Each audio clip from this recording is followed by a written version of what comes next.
a Monday edition of the Falconcast, and very happy to have my good friend Dalton Brown on. We're going to talk about a lot of sport today. Uh, Tracy will not be with us today; she's a little under the weather, so it's just going to be me and Dalton, and then whoever else steps by. So we'll see how it goes. But we're live here at PJ's Sports Bar on West Gray, and if you don't know PJ's, then well, shame on you. You should be here. If not today, drop by sometimes. PJ has a great steak night on Thursdays, best karaoke in the city on Friday nights. They also have karaoke on Saturday.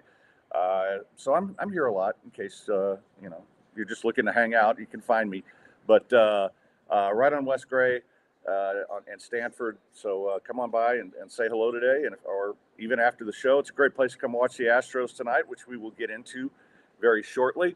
I'm going to start off the day with.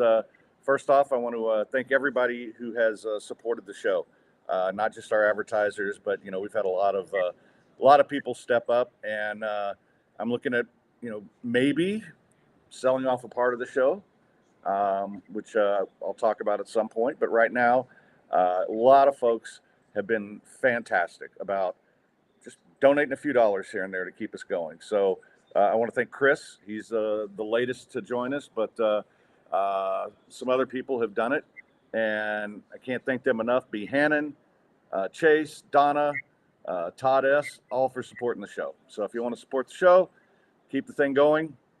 If nothing else, keep me in a bar tab. Welcome to Chuck. Welcome to Flip.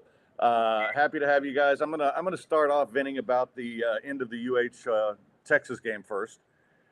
As you know, and I think you all know I'm a little bit biased here, right? I'm a guy, big time, and went out there and was going to try to go for the game, but my neck was killing me after a little bit, so I wound up, going home after the tailgate and gave the ticket to a very nice young lady who's a big UT fan, and she's kind of cute too. But anyway, that non-first down call is one of the worst things I've ever seen, and to not even review it made absolutely no sense. Now I'm going to say right now, I don't think UH was winning that game, because I've seen what they do in tight games at the end, and we saw it on the next two plays.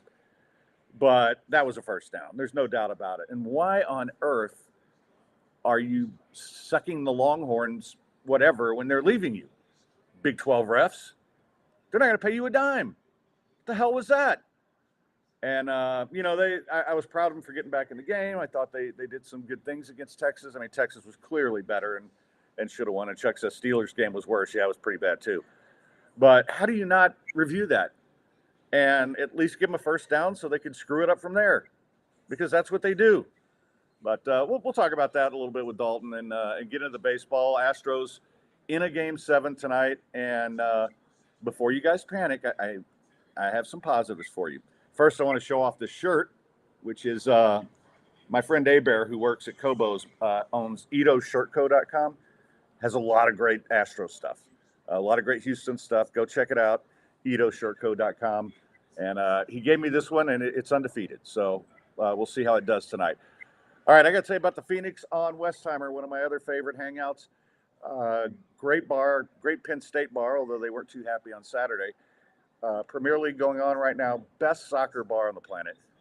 They've got the Champions League early rounds, and whatever club you support, they've got Celtic. You want to go watch Wrexham and see Ryan Reynolds all nervous, they'll get it for you. They got everything. Terrific food, great staff, and I think I've finally been through the whole menu now, and I've yet to have anything there that wasn't great. So go check out the Phoenix on Westheimer. First chance you get, I promise you will enjoy it. All right, let's get it going with my man Dalton Brown. What's up, brother? Yeah, thanks so much for having me. Big night tonight for the Astros. Should be. For me as a relatively neutral observer, I'm just looking forward to watching.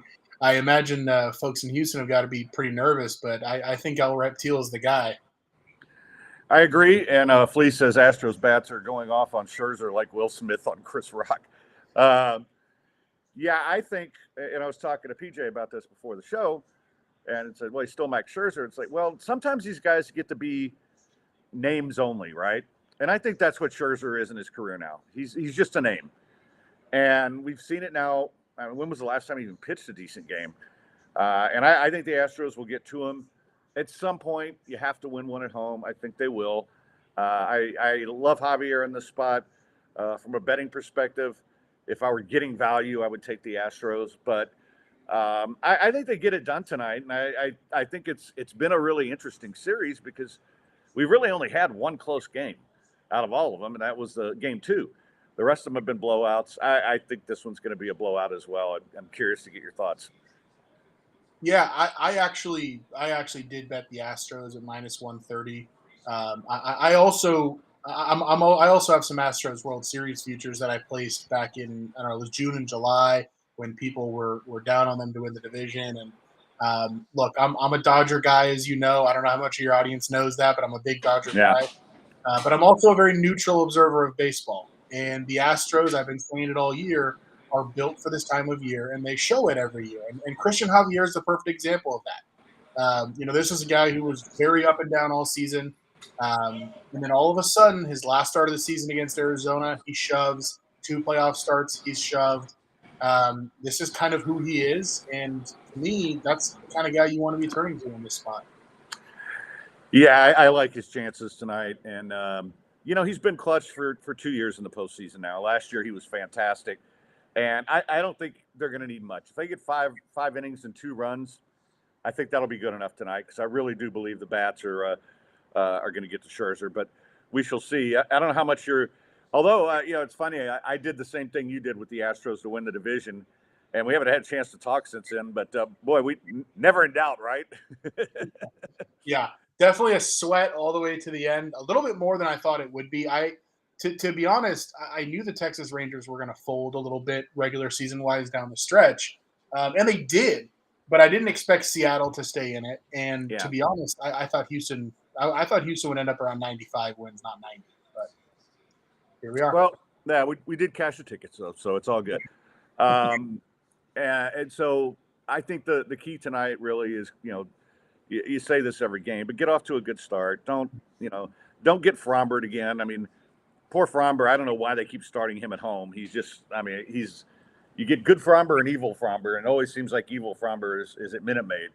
But, I think this will set them up well if they get this win. And I think they match up very well with the Diamondbacks, but I think the Phillies are better than the Astros this year. And I do think that this might be a Philly year. Kind of get your thoughts on that. Yeah, that's the other future that I have. I have Houston at 4.5 to 1. I have Philly at 7 to 1. So that's kind of who I'm rooting for from a betting perspective right now. I think with Philly, it's a team that you really need to win your home games against, something that they haven't done so far against Texas if they get there. Because winning in that ballpark, I don't know how you do it. And it's weird because baseball is not like this home field advantage based sport the way others are. But it just seems like in that ballpark, their hitters, they just hit everything out of the ballpark. It's really tough to even wrap your head around. But yeah, I honestly, as much as a repeat World Series is a little bit of a boring thing in theory, it'd be a lot of fun to watch those teams go at it again, I think. Yeah, because I just think it'd be a better series this time. I think the Astros were clearly better last year. Mm-hmm. And the fact that it went 6 games surprised me a little bit even. But this one, I think, would be a 7-game series, and the games would be competitive. And, yeah, the Astros would not have the road advantage there that they've had in Texas. Want to welcome in BC, our good buddy. DP, yes, to answer your question. And Flea says, don't let Pena take any at-bats. Dude looks flat out bad news. Bears lost at the plate this year. Yeah, he does, but, one swing can turn that thing around, and we've seen it. And I think it's going to be. I think they're going to get a big game out of Altuve again. I still expect Alvarez to hit one through a human being at some point, and Tucker's got to start hitting too. I mean, once they get that guy going, they'll be fine. Yeah. BC wants to know, how do you both feel about Mac winning more millions? I think he uses it to sell a lot of furniture, is what I think. That's my humble opium on it. So there. All right. Before we, I want to get into some college football. And right now, by the way, as we're broadcasting live, the Diamondbacks are up on the Phils. which, boy, I just didn't see this run coming out of the Diamondbacks at all. Did you? No. I mean, honestly, I didn't expect them to get past the Brewers, and then I didn't expect them to get past the Dodgers, and then I didn't expect them to win 2 games in this series. So, hey, kudos to them. I mean, they've come up with some clutch hits. The relievers have gotten some clutch outs throughout these series. I'm not really a buyer as somebody who's watched a ton of them this year. I think they're just Yeah. kind of that team that's rode a little bit of momentum. I think they ran into a Dodgers team that was just ridiculously ice cold at the plate. And it just kind of happens that way in baseball sometimes. So I congratulate them, but I don't buy into them at all. Yeah, and you know what? Let's go back to the Dodgers real quick before I do this, because all the things that we talk about with them in the postseason, it seemed like they just did a hold my beer here, right? Clayton Kershaw goes out and throws maybe the worst game of his life. And I mean, all the things that they've struggled with that we always talk about, it's just like, oh, no, we can top that. We can do worse, because that's what it felt like in that series. Yeah, I mean, as you might imagine, I could sit here and talk for 12 hours straight about what's wrong with the Dodgers and about what frustrates me about the Dodgers, but I'll sum it up this way.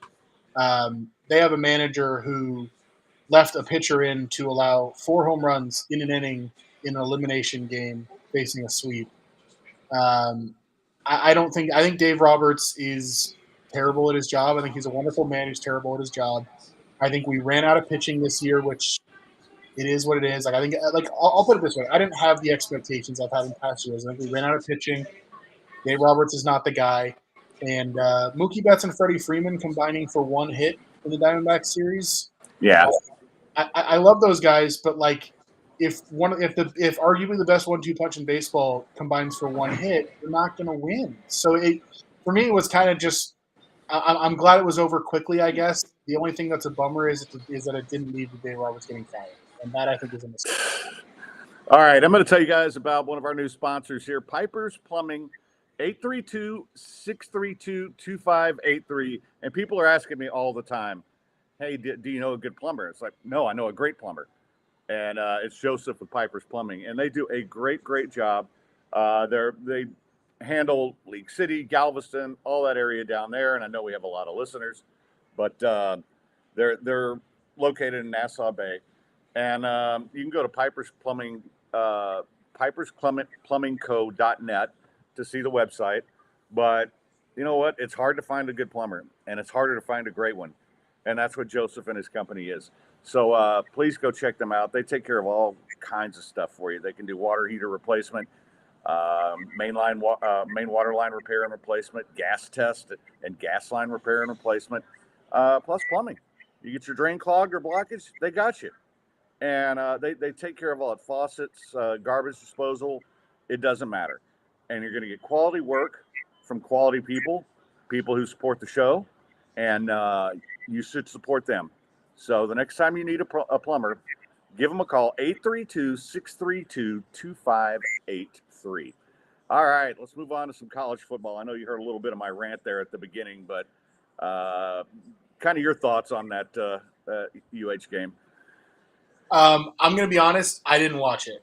I watched a lot of college football, and you got to understand, my Duke Blue Devils had a big game, so I was a little bit preoccupied with that. That was at night. Jeez. But if it was anything like what happened to in the Rams Steelers game, then I feel your pain, because that was infuriating. Yeah, it was, and you might have been watching that Ohio State Penn State game. I mean, maybe you were watching that. I don't know. Yes, yeah. Boy, I was wrong about that one. I thought Penn State finally had an offense and was going to take care of business, and they did not. Ohio State's defense looked good. I still think they're frauds. I still think Michigan's going to, treat them like Ed Norton in the shower scene of American History X. But I also thought Penn State was going to give them a run, and they definitely didn't. Yeah, I think that game was a story of 2 elite defenses and one offense that has one elite weapon and one offense that doesn't have weapons. Because to me, neither quarterback was very impressive. Ohio State just got a few big plays from Marvin Harrison Jr., and that more or less won them the game. Other than that, the difference between both of these teams in Michigan is that Michigan can score at a high level. Yeah. They have a really good quarterback. They have an excellent running game, and so I think there's actually quite a bit of separation between Michigan and both of those teams. Yeah, and I mean Michigan. Well, they played the Rapists this week, so there really wasn't much to take away from that game. But I mean, their defense is so stout, and I've kind of felt since about week 2 that the two teams that impressed me the most outside of Georgia, who just has linemen that bowl over anybody, were Washington and Michigan. And I still kind of feel that way. I think, Oregon great, and that was a terrific game last week. But I mean, Michigan, Washington, maybe not the defense they had last year, but they can score. They've got the Heisman favorite. I think both of those teams are playoff teams right now. I mean, they may not be at the end of the season because somebody might get hurt. If Penix gets hurt, then Washington's dead. But your thoughts on those two teams? Yeah, I mean, I agree. I think at this point now, Washington barely survived that Arizona State game, and I think that that was a little bit of a hit to Penix's Heisman chances. As a result, I think this is a decent time to probably bet him and get some value before he goes back up. But I think Washington's awesome. They're a ton of fun to watch. Penix is one of the most accurate quarterbacks I've seen at the college level. And they can run the ball a bit too. So I think Washington's up there. Michigan doesn't seem to have lost a step from last year, and I don't think they're going to run into a game like TCU where somebody pulls them into a shootout, because I don't think there's anybody that can really do that this year that they're going to run into. Maybe Washington, maybe that is the matchup, but in general, I think Michigan, Georgia, Washington, and then I might put Florida State in there. Those are probably where I see the four right now. Yeah, I want to. I'll get to Florida State in a second. The only thing that concerns me about Washington, and as high as I've been on them, this is really 3 games in a row that they've struggled. I mean, they struggled against Arizona. Obviously, Oregon, it was going to be a tight game no matter what. But yeah, this is 3 in a row now, and I'm kind of like, all right, guys, can we hang 60 on somebody just to make me feel good? But yeah, so you talked about your Duke Blue Devils, and I keep watching Florida State, and they just feel like a fraud to me, but they find ways to win. And even going back to the Boston College game that they nearly blew, they figured that one out. They figured out a way to beat your Blue Devils. Maybe I have to start believing in them a little bit, even though it's against my religion. Yeah, I mean, for me, the game that still sticks out is the LSU game to open the season. To come out and punch that talented of a team in the mouth coming out of the gate, I think really showed something for them. Boston College game, I think that's just one of those sleepy games. Most teams are going to have one of those at some point. And look, I'm not just saying this because I'm a Duke guy. Duke is a really tough defense to solve. And granted, Riley Leonard gets hurt. That's a big deal. But FSU wore them down as the game went along. Not many teams have been able to do that. And part of it is just the weapons they have are absolutely incredible. So I think I'm a believer in Florida State right now. I don't know if their defense can hold up, but I think Jordan Travis is for real. It's funny because I think Mike Elko is way underrated as a head coach. I think you go and track what happened to Texas A&M after he quit running that defense. And I know DJ Durkin's got this great reputation, but they haven't been close to that since Elko left. And he's done such an amazing job at Duke. So you got to be happy with him. I am. I'm just hoping that we can hold on to him for a few years, because there are going to be bigger, better programs that are going to be knocking down his door. Eventually, he's going to leave for one of them. I just want him to stick around for a couple years to kind of build Duke into like a non-doormat football culture in a way that's sustainable. That's all I really want. I don't know if you got a chance to watch much of this one, but Oklahoma got the scare of its life from Central Florida, and the Gabriel Bowl, as it were. But boy, Central Florida gets that 2-point conversion. That game gets real interesting at the end. Yeah, I think this is one of those games where Oklahoma is back to that status where they get everybody's best shot, and UCF's pretty talented. I think there's still a little bit of a lingering hangover effect from that Texas game. I took the points with UCF, but I don't think I was expecting it to be quite that close. And I'm taking the points this weekend too with Kansas against Oklahoma. I'm not totally a believer in the Sooners even after the Red River game. I think Texas wins that game 7 times out of 10. But that's just me. Yeah, no, I thought the same thing. I think Texas would. In fact, I think Texas was a better team that day. It just those turnovers and mistakes on 4th down. All of those things add up in a tight game against an opponent that's as good as you are. So I think if they play again, Texas gets them. I also, I still don't know what to make out of Alabama because, that game against Tennessee, they were down, but they came back in the second half and wore them down. And there's times where they look like the old Alabama, but man, I don't see a Jalen Hurts out there at quarterback. I don't see any of the Devontae Smith or Jalen Waddle or even John Mechie out there, a receiver. But their defense still seems to be pretty good. Yeah, they're an interesting team. I was down in Tuscaloosa a week ago for the game against Arkansas, and I was lucky enough to be down on their sideline and got to watch a lot of that game up close.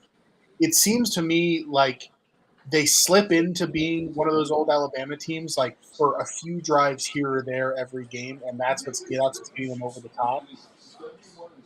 I think the problem for them is they can't protect the quarterback the way they can traditionally. Right. And Milroe can throw a deep ball, and he's got some escapability, but he doesn't have that like senior, seasoned decision making at this point. And but I think there's a hard ceiling on them, but they have their moments.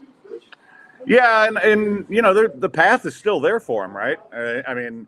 But it's funny, since you were on the sideline, I'll get your thought. Even though Arkansas made that game close, it never felt like they had a chance to win that football game to me. It felt like Alabama was in control. The game was just close. Am I wrong? No, I think you're right. I think it was one of those games where Alabama kind of took their foot off the gas in the second half, thinking like, all right, we're just going to kind of cruise into the finish line. And then all of a sudden you get a couple late turnovers. All of a sudden you get Arkansas just putting together sustained drives with some penalties. But it felt like when Alabama's defense needed to go up, you kind of knew that they would.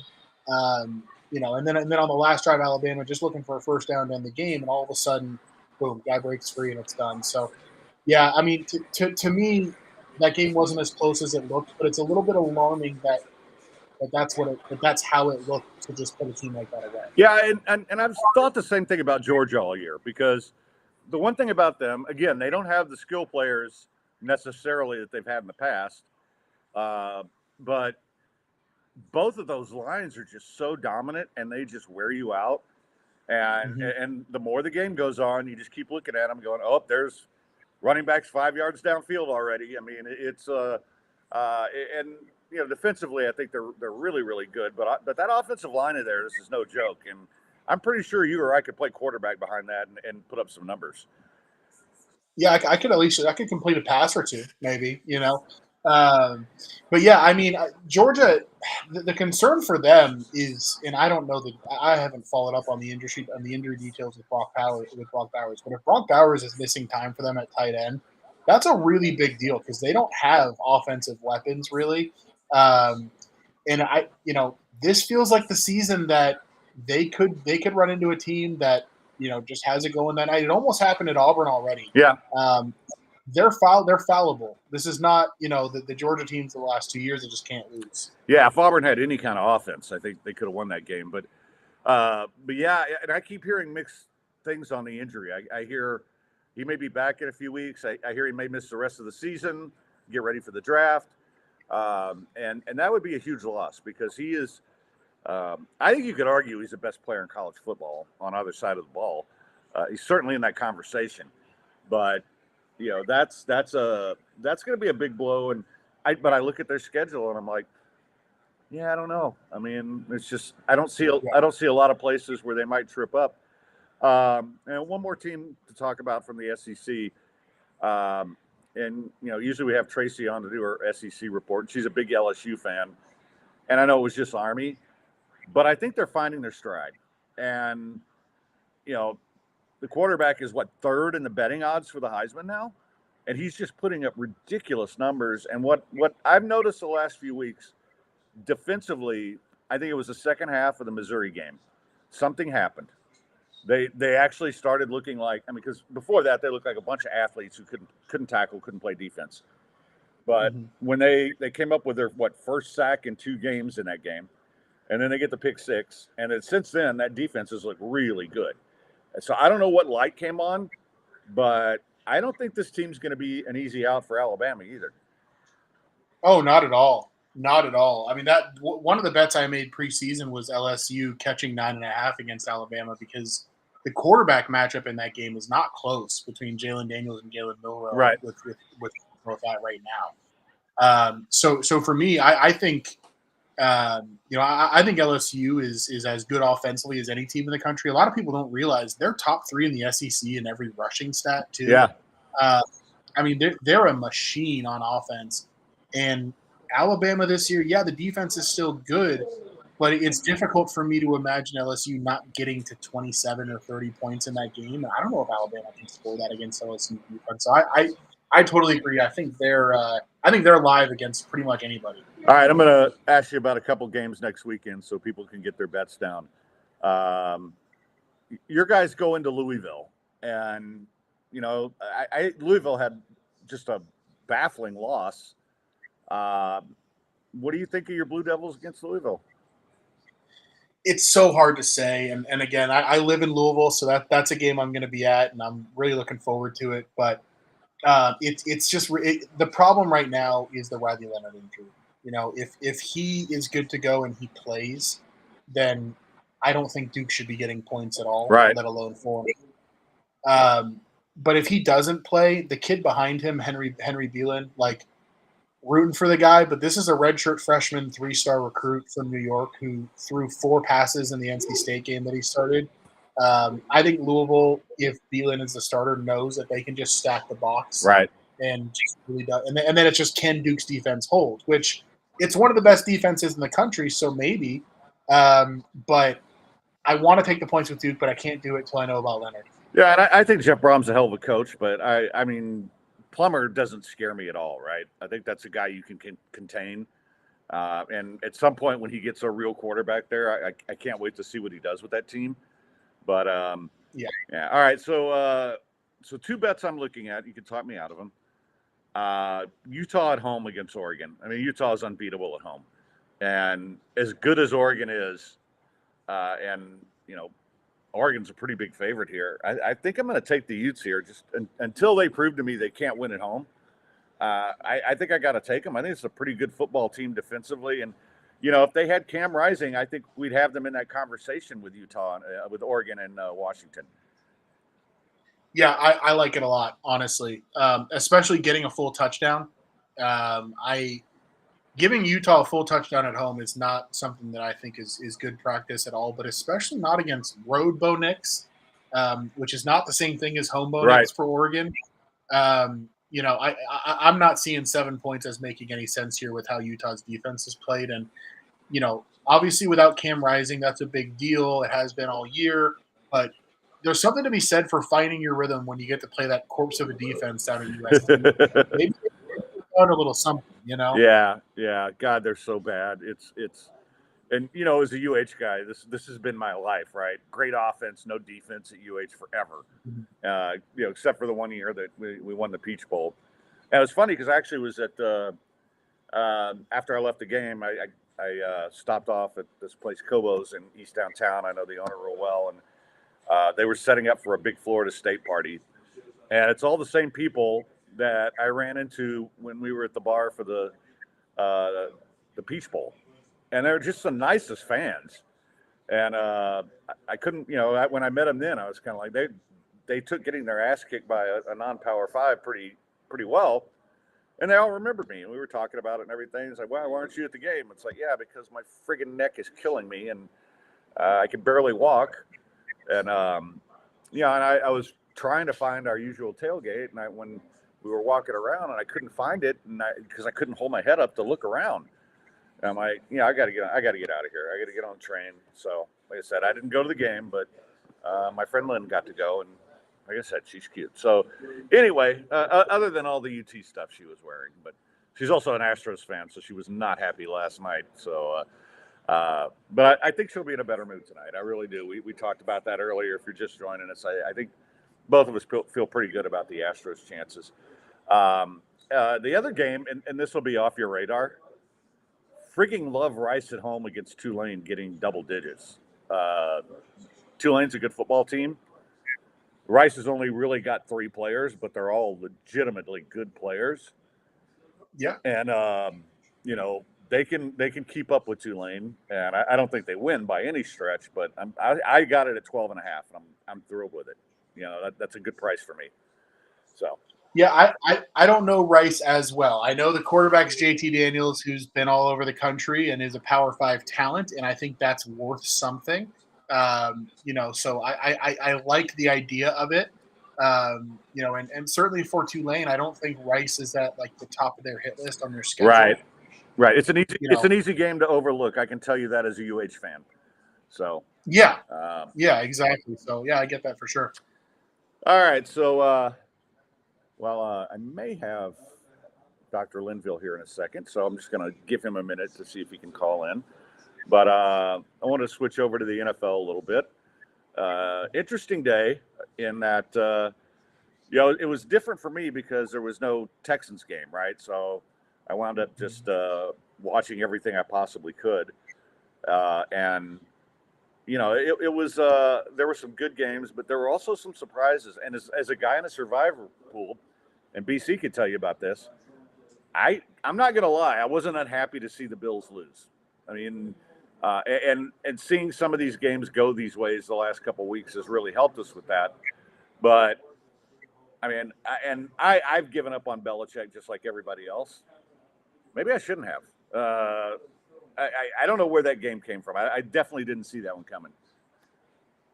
Yeah, I think the Bills might be a little bit of a broken team right now. That's 2 weeks in a row. I mean, yeah, they pulled out the win against the Giants, but there was nothing pretty about that either. Right. And scoring 14 points against that defense is not encouraging. So, to be honest, I mean, I had Patriots +9. I thought that line was absurd given, Pats at home and how badly they're going to want it.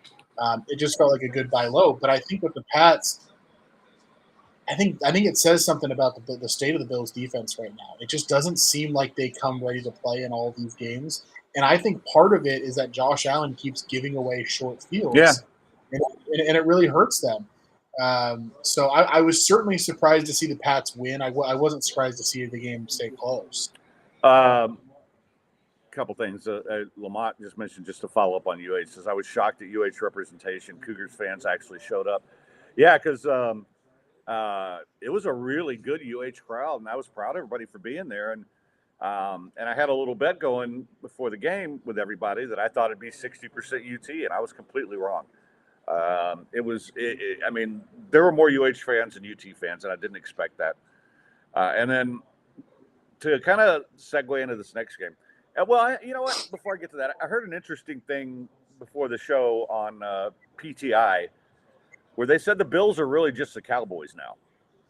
I mean, they're good, but do we really think of them as Super Bowl contenders? And most of the time, I think those conversations are stupid, but I was listening to that going, kind of makes sense. Yeah, I kind of get it, especially with the turnover machine that Josh Allen's been at times. It's similar to what we've seen from bad Dak at times. Now, Dak hasn't been quite that this year, but when he's bad, that's kind of what it looks like. So I think it's a pretty fair comp. I think they're both teams with elite talent on both sides of the ball. I don't mind at all. I'm a little bit more of a believer in the Bills and the Cowboys, and maybe that's just because I've seen them come so close against the Chiefs. Right. But they weren't very close last year against the hobbled Bengals team. So I don't know. Could be fair. And Lamont also says Deshaun Watson is mentally broken. Let's get to that game. They wound up winning. And congrats to PJ Walker, former Roughneck. Still a fan, just because he was part of the 5-0 Roughnecks before COVID hit and the world ended. And Behannon, UH got robbed. We talked about that at the top of the show. I'm still very bitter about that. I don't know if they were going to win the game. I really don't, because I've seen Dana Holgerson's play calling in tight situations, but they deserve the chance. But getting back to Watson, did you think we'd be talking about how much better the Browns are with PJ Walker? Yeah, I mean, honestly, Watson has not looked the same since he came back, period. Like, just point blank, period. He has not been the same guy. And at times he looks kind of mentally checked out. Like it doesn't seem like he has that same like instinct, like kind of killer instinct that he had in Houston. I'm not seeing it from him really with Cleveland. What really shocked me in that game was how it seemed to bleed onto the defensive side. Like to see that vaunted Cleveland defense that had frankly been the best in the NFL so far this season Right. give up 456 yards to Gardner Minshew and the Colts. That to me was one of the most shocking things that happened all day. And I mean, if their defense doesn't play well, the Browns are not a contender. Well, and B. Hannon says, I don't think Watson wants to play. As I watch him, there's not the joy he had when he was a Texan. You know, No, not at I all. mean, none of the, and obviously he's not having the same joy because he's not getting the same rub and tugs. But, you know, something happened to him mentally there where, and I was always a little bit worried about this because he was always an emotional guy. And he always played the game with this, absolute love of football. And I think when people are screaming, you sick bleep, and all that stuff all the time, I think it's gotten in his head. And I think this whole thing has kind of, I mean, I'm not saying he can't bounce back from it, but I do think that, I think it's all affecting him. Yeah, I think it's interesting because he had a very sparkling persona, I'll say, before all of that happened, right? Like coming out of Clemson, he was the kid who came from a family that got help from was it Deuce McAllister when he was young? You know, he was kind of the kid who came from nothing and had this great story and was this really nice guy. And then all this stuff happens, and I think it's an adjustment that he just is not able to make to being like kind of the villain that he almost has to be now. Well, yeah, and it's not just the sexual assault cases. Now you forced a trade. You've got the Browns to pay you this ridiculous amount of money, Mm-hmm. and now, I mean, the narrative's changed. You're not the fun-loving guy who goes out on the field and does exciting things, and I think I think that's hurting him. And they for them to get that win. So he said, I like the Colts unis. Yeah, they look good. But for them to get that win was kind of huge because that division, other than the Ravens, I think we're going to see the Ravens really crank things up here as Lamar gets more comfortable in that offense. But the Bengals don't appear to be what we thought they were. The Steelers, who knows? I mean, they win enough games because they always win enough games. But I mean, it's not like a division where you're going, oh my, there's no chance here. So that was a good win for them. And by the way, Steelers going in and beating the Rams, who, listen, I think the Rams are people are kind of selling them short. And I think they're a pretty damn good team. And for the Steelers to go in and win, I mean, they had a lot of things go their way, including a call. But, that's a good win for the Steelers. Yeah, that game as a Rams season ticket holder and fan, that game was immensely frustrating. Because I went from wanting to I kind of wanted to tank preseason. Like preseason, I was like maybe we just trade Stafford and just call it a wash and try to get Caleb Williams.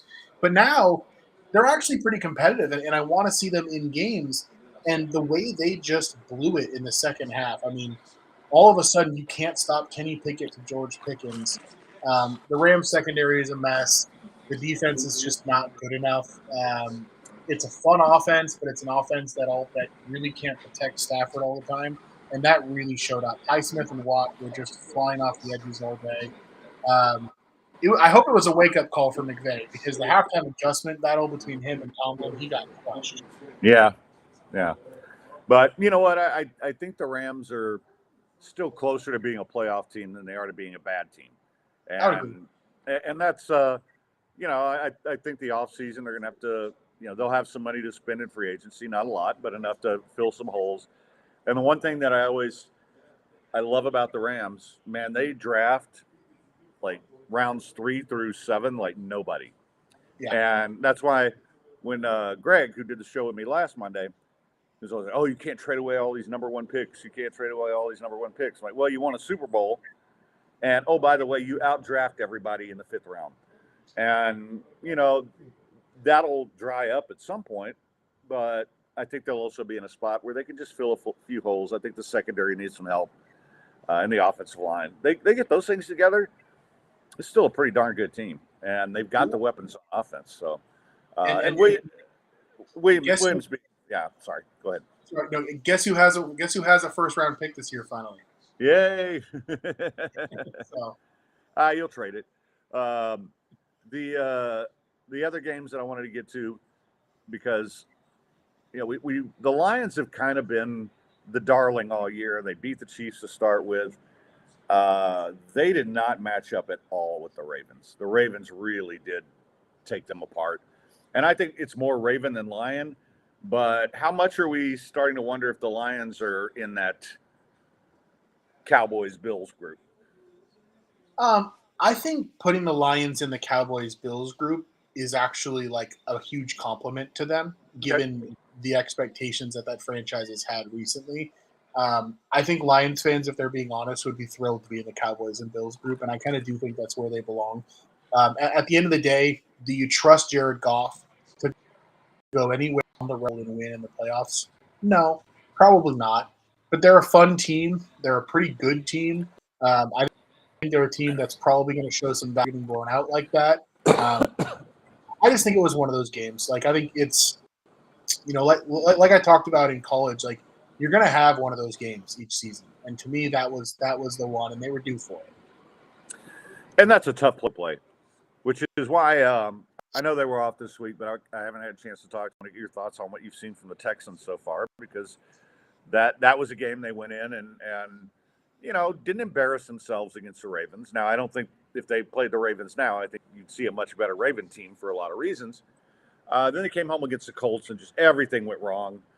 But kind of like I was saying with LSU, in the second half of that game, it seemed like the light came on for C.J. Stroud. And like all of a sudden, this guy looked like an NFL quarterback. And so 3-3, I think any Texans fan would take that, but I'm curious your perspective.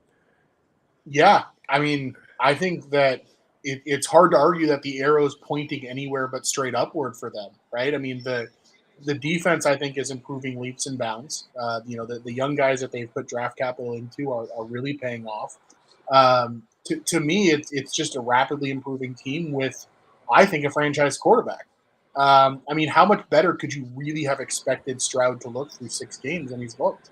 I mean, I'd be thrilled with him as a Texans fan. So, to me, this is what a team looks like 1 year or 2 years before being a real contender. I think it's exciting. Yeah, I didn't like C.J. Stroud in college, and I have a thing against Ohio State quarterbacks, and I always have, because they're all one-read guys, even though it's not their fault. It's not their fault that they've got receivers running 20 yards open on their first read, so that's why they throw it there. But he did a little thing in that second half against the Colts, and where I saw, and they were getting all kinds of pressure on him because the offensive line was a mess. But he went through four reads in like a second and a half, and then dumped it off to the tailback for like a 5-yard gain. It wasn't a huge play, but that was when I said, okay, this kid is starting to get it. Mm-hmm. And he's been really good. He threw his first interception last week, but yeah, realistically, he throws one pass a game that could get picked. But, I mean, that's every quarterback. But he doesn't do more than that. And, so, I mean, I'm really impressed with him. And, I kind of came around. I don't remember if you and I talked about this. But when the whole talk of Will Levis going number 2, I was like, oh, my God, not that guy. And I know you're in Kentucky. You've seen enough of him. I mean, the guy threw the most interceptions in the SEC in a running offense. I mean, come on. And I was like, no, he looks the part, but, I mean, so does Mitch Trubisky. And, so I was, looks like the Diamondbacks picked up a run there. So, yeah, I was really happy when they took him. And then I love Will Anderson. I think he's going to be a stud. But, no, I think they need some more weapons. And I think they'll get them. And, it's and I love Tank Dell, but Tank is a tiny, and he gets, I mean, I've watched him at UH and loved him, still do. And they have to be careful how they use him, right? You can't have him out there for 30 snaps. You will get him broken because he's 150 pounds. But Nico Collins looks like he's turning into a WR1, and the offensive line is getting healthy again. They're a fun team to watch, and defensively, even though they've got some talent, but they're not that talented. They're always in the right place, and that's coaching, and that's D'Amico. And yeah, if you do that, you're going to make plays against better teams every now and then. Yeah, and honestly, like this is gonna sound kind of nuts, but like looking at their schedule, who's to say that that team can't sneak into the playoffs as a wild card team? Like if they continue to improve the way they have so far, you have the Panthers, the Buccaneers, Bengals, Cardinals, Jags, Broncos, Jets, Titans, Browns, Titans, Colts. There's maybe like one or two games on there where I think they're going to be an underdog maybe 3 times the rest of the year, right? Like Yeah, at least like a big underdog, right? Like a touchdown. right, like a more than 3. You know what I mean? Yeah, I mean, yeah. if they continue to show steady improvement, I don't think 9-8 or 10-7 is crazy at all to dream of. And if they get to there, you might sneak into a wild card. I mean, that'd be fun for a team like this. Well, it's not like this division is very scary either. Not at all. Yeah, so I mean I never thought I'd be saying that after 6 games, and maybe I'm being premature to do it, but yeah. All right, let me have Dr. Linville. So I'm going to tell you about Dr. Linville. He's absolutely the best, and good friend, friend of the show, a definite friend for you if you want to get your hair fixed. And listen, some people look great bald. I do not. I look horrible. And I went in 3 years ago. I had the NeoGraft procedure. It's fantastic. And yeah, I'll show you. It's still here. I'm just doing it's cool. But yeah, it was. He only charges $4, and right now he's got a special, $350 a graft. And if that doesn't sound like a lot to you, keep in mind I had 2,451 grafts done, and it's easy, man. It's just like going to the dentist. It's just numbing. It's like Novocaine, minimal pain. 5% of the grafts take because they're handled and prepared safely, and he has an individualized plan for each and every patient. $350 a graft right now. And by the way, ladies, if you want to get some work done, he's got a Halloween special going on just for you. So all you have to do is go to hairspecialisthouston.com/getfalconhair. That's it. hairspecialisthouston.com/getfalconhair. For that, you want any kind of work done, any kind of plastic surgery, you can get it done there. Book a consultation as long as you do it through the site. Your consult fee will be waived. That's $150 value. How about that? That's how much he loves the people. That's how much I love the people. We're going to get you a free consultation. And yeah, so Dr. Linville, hairspecialisthouston.com/getfalconhair, which they did this really funny thing of me looking like Billy Joe from Green Day that I'll tweet out. So my hair does not look like that, but I've got hair again, which is cool. And it's all stayed. B. Hannon says, Dabo thought Watson was Jordan SMH. He was on that track. He really was. To be really special. He was on that track to be a Mahomes. Okay, yeah, you got better hair. Fuck off. But, the difference is, and I think, and this can happen mentally, what happened to him, I think, has ruined his career. So, yeah, Flip asking if you need any hair. No, Dalton's just fine, thank you. So let's get to a few more real quick because we talked about the Lions.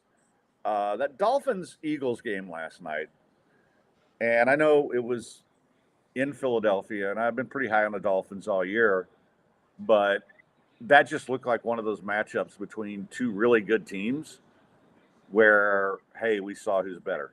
And I think the Eagles, forget what happened to the Niners last week. I still think the Eagles and Niners look like the class of the league right now.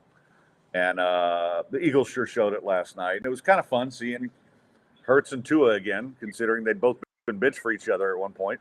But, Jalen Hurts had been struggling a little bit. He had a really nice game.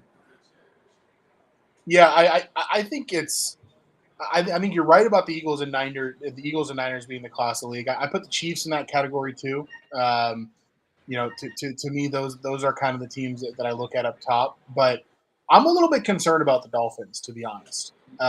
Like, I'm not really sure what they've done. I mean, they've played an easy schedule. You can only play who's in front of you, but Right. this is now, a 28-point loss and a 14-point loss to the only two, playoff caliber teams they've played this season. I don't know, right? Like, I kind of need to see it from them in a better game. Now, look, they've had to go on the road for both of those. They're going to get some chances at home later this season. They're going to get a chance on a neutral field against the Chiefs. I get it. But I need to see a little bit more than just flashy offense against the Panthers to believe, or the Broncos. I'm curious what Jalen Ramsey will bring to the table when he's healthy, because that seems to be a weak spot. Mm-hmm. You can get to their corners, and again, we talk about like Max Scherzer just being a name now. I don't know if that's the case with Jalen Ramsey. It may be, and I know you saw a lot of him, but he wasn't the same player the last couple of years. He's still very good, but he was also a guy that you could beat. And I don't know about coming off an injury, but if he is good, that could be a big boon for him. Yeah, I think coming off of injury at his age, at that position, it's very fair to be concerned about him, right? I mean, his last year and a half or so in LA, like, was still well above average, but he wasn't elite anymore. He wasn't like a guy you put on an island and he just shuts Right. it down. Now he's probably an upgrade over what they've got right now, and they're going to get Xavier Howard back too. So there are reinforcements coming to their secondary in general. That's going to help those really good safeties they have out. But again, I don't know what Jalen Ramsey is at this point. I think it's a fair thing to wonder. Flea asks, does NFL football generate even remote interest in Germany? I don't know, but from what I understand, there's a pretty good fan base there. And when they, even going back to when they had the Europe League, their team was really popular. I love the idea they're doing this. I wish I could go this year. I was supposed to go in 2020 to Germany, and we know what 2020 was. But I'd like to go one year to one of the. I've been to one of the games in England, but I'd love to go to Germany. I think it's just. I think it's cool that they're doing it. Yeah, I mean, I think if Germans can't get up for Dolphins Chiefs, then I just don't think they're into it. But I have a feeling that place will be pretty packed and pretty loud for that game. Yeah, it's not like we're sending them Jags this time, right? They're actually getting a game. So, but no, I think it'll be cool, and I love the morning games. I'm not gonna lie, I love getting up on Sunday and just watching football all day, and starting in Europe, and it's awesome. So, all right. So, what bets do we have going on, my friend? You got anything out there that you want to share with the people? Well, I mean, I'm on the Astros tonight. As far as tonight goes, that's really as far as it goes. Um, excuse me. As far as the upcoming weekend, I already took 10.5 points with Kansas at home against Oklahoma. I just don't trust OU to go on the road and cover a number like that. In the NFL, I took 7 points with the Vikings tonight. It's hard to fade the Niners, but they're really banged up on offense. Minnesota is teetering on their season being over if they don't win tonight. So I think taking a touchdown at home makes sense. And other than that, I mean, I haven't looked too deeply into the weekend yet. So, have you heard anything on McCaffrey? Is he going to play tonight? And we know that Debo's out. So, yeah. Yeah, rumor has it that he should play tonight. But will they keep him on a snap count? Is he going to be 100%? I mean, I don't know that it makes sense to really put him at all that much risk. Debo's obviously out. They're going to need a lot from Kittle and Ayuk again. And, Yeah. They'll probably get it. It's a really good offense, and Minnesota is very beatable on defense. But, yeah, I don't know. I think the points are too many for a team that's just ultra motivated at home. Yeah, and Ayuk has turned into a really, really good player too. So, and I love Brock Purdy. What he's done, I picked him up in fantasy, and he's been awesome for me. 6-0, by the way. going into this week. But yeah, I don't hate that at all. I'd also lean a little towards the under in this game. But you know, that's Prime time unders have been an ATM machine this season, so I can never argue against it. All right, brother. Well, I appreciate you coming on and spending so much time today. It's always a pleasure. I love having you on. You're one of my favorite people to have on. So thanks for dropping by, and let's do this again. And I hope your Astros bet is right tonight, my friend. Hey, I hope so too. Thanks so much for having me. It's always a great time. Really appreciate it. All right, brother.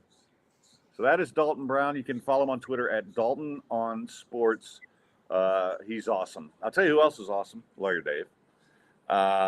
And I was hoping Lawyer Dave would show up today because he usually does when we do the show at PJ's on Monday. But if you need a lawyer, if you're in an accident, listen, I had to go get my back taken care of, and I went to his guy. He got me set up with his guy. And if you're in an accident, he's going to do the same thing for you. 713-626-8900. And listen, you don't pay a dime unless you win. That's how Lawyer Dave works, right? So if you go on and he takes your case, you don't owe him anything. He'll get you to the doctor. Hell, he'll get you an Uber to the doctor. And you'll love his doctor. He's great. And that's how he does it. And as long as he takes your case, you don't pay him anything until you win. And he likes to gamble. He likes to gamble on you. Likes to gamble on himself. That's because he's Lawyer Dave. He's the best there is. So 713-626-8900 is the number if you want to give him a call. If you're in an accident, and hey, you're in Houston, you're going to be in an accident. So if you need a lawyer, you better dial Dave. All right, one last thing to get to today. I always have a little TV update for you. And I talked about this a little bit last week, but Fall of the House of Usher is one of the better things I've seen in a while. If you like Edgar Allan Poe, if you like a little bit of horror, every episode is named for an Edgar Allan Poe short story, and it's really, really good. So if you get a chance, if you like that kind of stuff, you'll love it. If you don't bother. I don't want to steer you wrong. And we got Bosch Legacy coming out, right? That's happening. I heard you. I love the Bosch.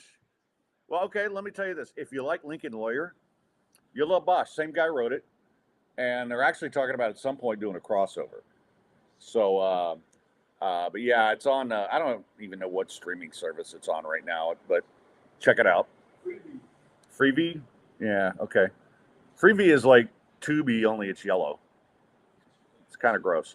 Anyway, guys, thanks so much for joining us. Like I said, working on a couple things that, wait a minute. Who just popped in? Guess who just popped in? What's up, brother? Just still chilling here at work. Looking to see how. I think we got a good pitcher tonight in Javier. I feel it's our best shot. Yeah, I like it a lot. I'm getting echo because you don't have headphones on. But yeah. I don't have headphones. I'm not a big wheel. Oh, really? You're the biggest wheel I know. Well, you are my dearest friend, my friend. And I'm glad to talk to you. Well, I was kind of hoping you could drop by and do it live again, but no, that'll happen. PJs. Monday is PJs. I may stop by later. Okay. Well, let me know. I've got to grind through a bunch of stuff here still. So, okay. You got to take care of the people, brother. This morning I got up and started working at 7 o'clock. It's 6 o'clock now, so that's 11 hours. I should probably get something to eat too. But when I'm on a roll writing an appeal, which is what I did the majority of today, it's all encompassing, and it takes every bit of energy I have to do it right. And that's why you need to call them at 713-626-8900. Better dial Dave. All right, brother. I'll talk to you soon, man. Sounds good, bro. See ya. Okay, so anyway, I was mentioning Bosch is back. I was mentioning, so that's kind of my TV watching right now. Although, with football and right now with the Astros and there's football every night. Uh, Hockey is really blowing up now. The basketball's about to start, and I kind of want to watch the Rockets. I'm very intrigued by them.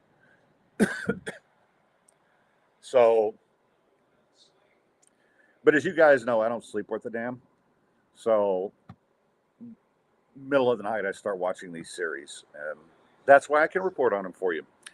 I can also report that if you have a place in Lake Livingston or you're getting a place in Lake Livingston, you need to call Lanham Industries. They're the area leader in providing quality service for Lake Livingston.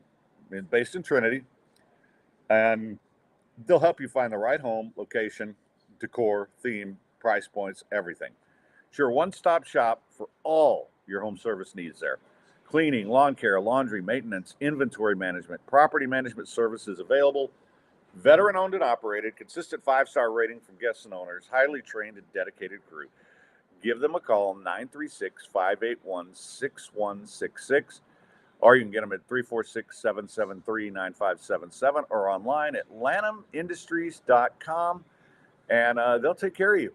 And if you can't remember all that, just email me at thefalconcast@yahoo.com, and I'll get you the information. Somebody did that the other day, so feel free to do that. All right, guys, that is going to wrap it up. I want to thank everyone for showing up, for participating today, and I hope you enjoyed it. I think Dalton did a great job. I give myself a B+. I thought I did pretty well today, and a lot of fun. So come by PJ's, watch the game tonight, or just come by anytime and check the place out. So until Thursday, when we will have AJ Hoffman in the house, stay sportsy, Gulf Coast badasses.